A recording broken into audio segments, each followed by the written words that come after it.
Minnijean, how long did you stay here at Central High? I attended Central High School for approximately 6 months, from September of '57 until February of '58. In February, I was expelled for using 2 words, white trash. And believe it or not, those words are dynamite in the South, especially when said by a Negro. Little Rock is about the first real public instance of African American students going into an all-white school. We have 10 kids who were selected, and 9 of them decided to go. The black kids who wanted to go to Central High School knew there was going to be some taunting, but I'm not sure that they were ever able to fathom what was going to happen. Governor Orville Faubus refused to allow the students into the school. He first used the National Guard to keep them out in the fall of 1957. They tried to get in again after the president, Dwight Eisenhower, who's enforcing the law, called up the governor and said, you got to let them into school, get the National Guard out of there. So he sort of just put a handful of cops around the school. The mob went crazy. They had to leave the school again. And of course, as we know, Eisenhower has to, put the state troops under federal control. He sends in the 101 Airborne in there. It's just, it's ridiculous.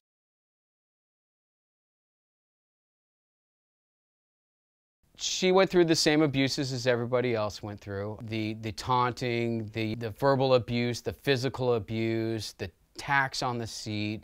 I heard stories of they would break bottles and then, as they were walking by, trip them, and so they'd fall on the broken glass.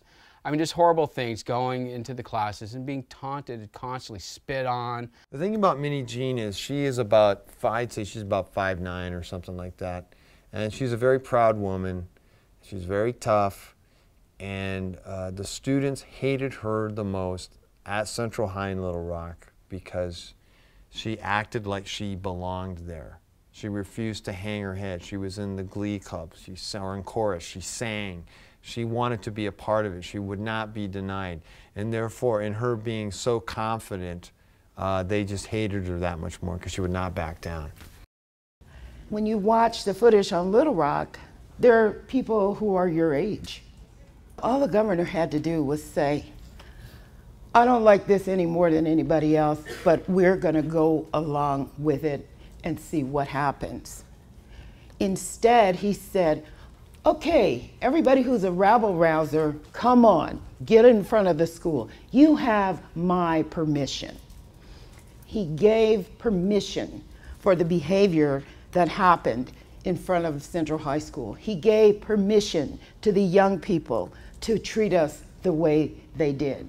Minnijean, sort of infamously, as far as the Little Rock Nine goes, she was thrown out of the school because she called another student white trash. I think the sort of myth about her is she threw chili on people. The stories are conflicted of what happened, that there was a gentleman behind her in the food line and he taunted her and she finally poured a bowl of chili on his head.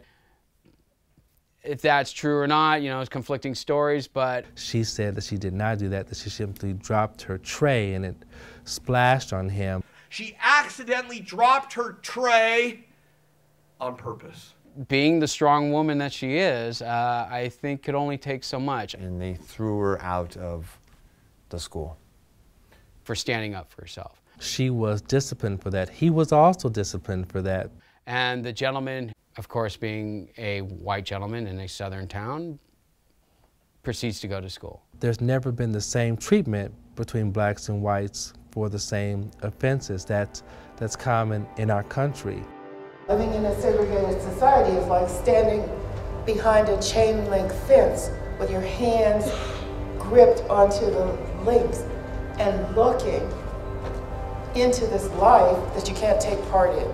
We know what it feels like even to this day. We have enclaves based on class, based on color, based on ethnicity, but what we don't have is the legal, we don't have the laws that say you are relegated here. The Jim Crow laws